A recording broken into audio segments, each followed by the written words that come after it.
Hello there, wondrous people of the interwebs and my fellow fiends.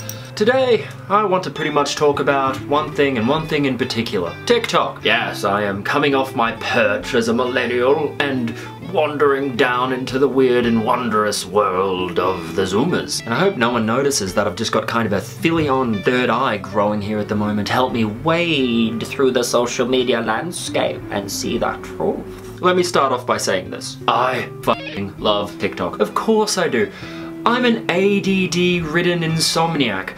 Loud, fast bursts of information are kind of my thing. There will be no kink shaming here. But whenever a new player comes onto the scene in terms of social media giants, the music industry feels it in a very obvious way. In fact, it's highly exaggerated with TikTok because the vast majority of that platform's basis is to do with music. So gather round, boomers and elder millennials. The 12 people in this world who don't know what TikTok is or don't know how it works. It's a video-based social media platform. It started off as an app called Musical.ly in which you would be basically just lip-syncing to songs or film scenes. But then the app found its holy grail, its big selling point, which was dance trends. Of course, these viral dance trends are done to a song. And so when one of these trends hits critical mass and goes viral, of course the song is going to journey with it. TikTok is a pivotal part of reaching young audiences with music. Due to how TikTok as an app works, due to how fast moving it is, it lends itself to pumping out viral videos at a rate that is absolutely unheard of because it moves so fucking fast. And I just can't look away.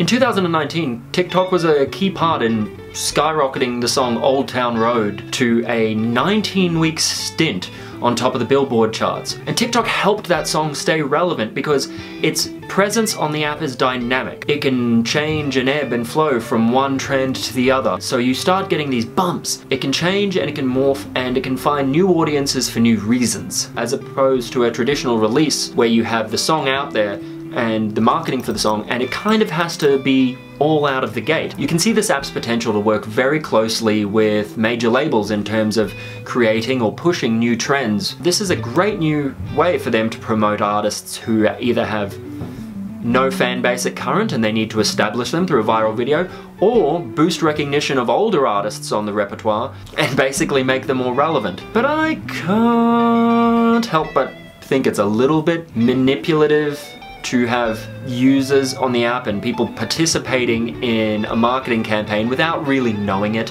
And that's probably just me and my lefty commie soy boy opinion. K-Camp's Lottery, aka Renegade, is absolutely one of the most viral songs on the app, with over 30 million videos made using the audio of it. He has the cultural relevance, part of that Atlanta trap kind of scene that's been pretty hugely popular for a long time now, and the quality to kind of back it up and change this into a career-defining moment. And same for yet another fellow Australian, Sam Fisher, who had the song This City go extremely viral, and that's landed him a lot of pretty serious notoriety. Sam Fisher's This City is being used by people to show something that they love. It's being used as a serious moment, and so there, bang, we are culturally associating it with something of importance to us. And so it's getting artistic legitimacy. But what about the huge amount of artists who are going viral by people kind of mocking them? In 2016, a small grime artist from the UK, Millie B, made a diss track that is now, just now, going radically viral on TikTok. People started using this audio as the soundtrack for being a chav, for young British women to show off hilariously exaggerated versions of chavvy makeup. And from there it springboarded into being an insanely viral song. This has brought Millie B out of retirement. She's posted the song to Spotify only a month ago and it already has 4 to 5 million plays on Spotify. But dead set, this song is really fucking funny. The issues that Millie B and many other artists that are going viral on TikTok are going to have to face is the really treacherous leap from comedic meme soundtrack to an artist that people take seriously. Then you have to spend a lot of your career navigating the very bizarre line between meme and music. As a working musician, you're most likely going to want to create art and music that is expressive and means things to people and touches people and affects people and becomes the soundtrack to their life in a way. But from a commercial sense, you're going to want to also still be appeasing the people who know you exclusively as a meme. That's fine if you are willing to accept that. Going viral on TikTok would be brilliant in terms of marketing. There is no amount of money that could ever buy that promotion.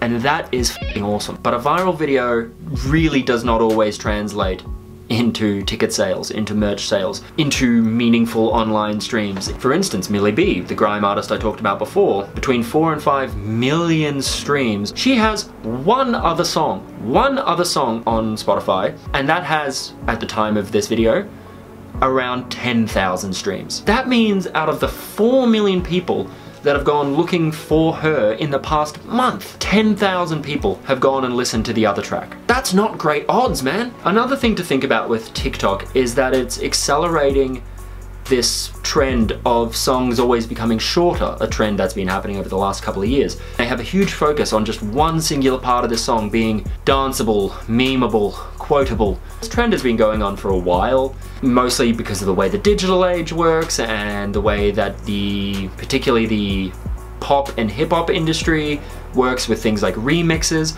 where you don't need a long song, you just need to have that one good beat or that one good drop that gets remixed a million times. The way that, say, YouTube adverts work, you have this tiny space of time in which to get someone involved and get their hook in. Where's the TikTok part? Where's the TikTok hook? Is going to be a question in boardrooms within the music industry for quite a few years to come. And yes, you can have an amazing 2-minute song. There are some banging 2.5-minute songs out there that I've been listening on repeat at the moment. Shout out Ash Nico. Songs do not have to be long to have any sort of validity, says the guy who listens to fucking 15-minute prog songs with 70 time changes and look how important me and my musical theory is. But I'm always going to be someone who finds the commodification and simplification of music just to use as a marketing tool as kind of particularly egregious, but that's my prerogative. I will be honest, that's my prerogative, that doesn't have to be anyone else's. Where TikTok can be really, really interesting and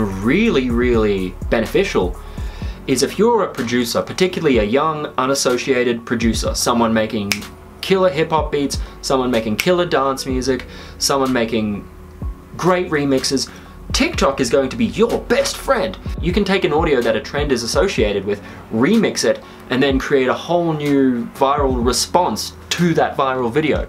And since one of the most common type of videos on TikTok is dance-based videos, beats are currency. You should be absolutely aiming hard to hit a viral video on that. And a little bit of good news is now, finally, TikTok is paying royalties on the audios being used on their app. If you are an artist trying to get your things on TikTok, the best way to do this wouldn't be to upload it via a video, which is the kind of easy way to do it for yourself. It would be to go through a third-party online distributor, like TuneCore. There's a lot more we can discuss about the actual technicality of how to do this, how to get involved in this, but there's a lot of really great information in this article on pushplaylist.com, and so I'm gonna throw the link for that in the description, so make sure, if you're curious about starting that off, make sure you go have a little read of that. TikTok is kind of like a wild west when it comes to social media, and something that is extremely prevalent on TikTok and something that affects all creators on TikTok, not just music, is content theft. Now this really, really applies particularly to dancers and comedians, but it absolutely applies to music as well. And the issues with TikTok and plagiarism kind of stem from the fact that TikTok as an app, as a platform, is kind of based off plagiarism. It's a platform on which you lip sync to other people's music, you dance to other people's music, you hop on and copy trends, and creator accreditation is something that's really awesome to see, but I really don't think that's the norm. From everything I've ever seen on this app, content theft is fucking rampant on this app. I've even seen many people downloading an audio and re-uploading it again as their own content. And to the people that do this, I say fuck. I already do get a little bit standoffish about the idea with TikTok in the music industry for the fear that every single trend that goes viral being basically paid to be there. I get nervous about that kind of being a landscape we could go into. Even though there are a million trends on this app and it's so fast moving, I would hate to see it just be clogged top to bottom with paid for major label trends. Hello there everyone, future video editing, much more casual in a t-shirt, hair in a bun, Brandon here.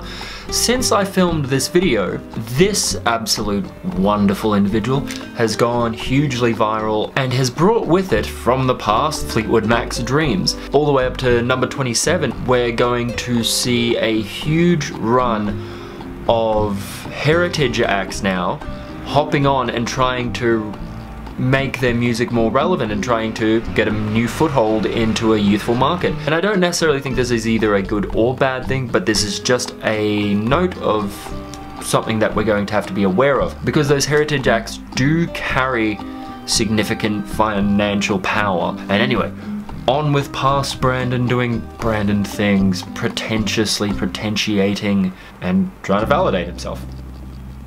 Taking all of this into consideration, you can see easily how TikTok will radically change the way that music is marketed, particularly to young people. Yes, music has been marketed to us in creative and sneaky ways since the beginning of the music industry, but I feel like this is a different step. I feel like this is a new step in which it's so much easier for large brands to get involved in viral trends. You're going to have this more participatory type of marketing in which it's just going to be getting people to do the marketing for you. Before anyone gets on their high horse and thinks that this is some sort of I don't understand the talk. I absolutely love TikTok, and I only have these criticisms of it because these are changes that have kind of occurred with every change in technology. And one of the interesting debates that TikTok is furthering and kind of leaving us with is the free use of music. Not just the free listening to of music, not just the way that Spotify or YouTube will allow you to watch content for free, but the actual use of someone else's art in your content.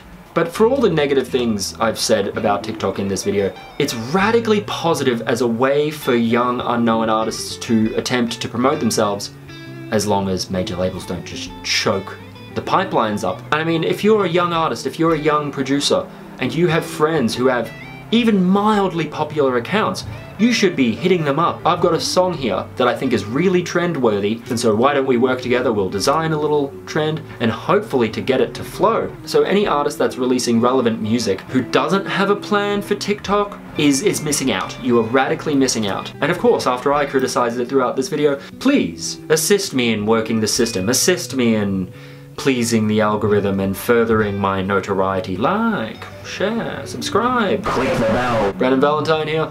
I'll catch you guys next time.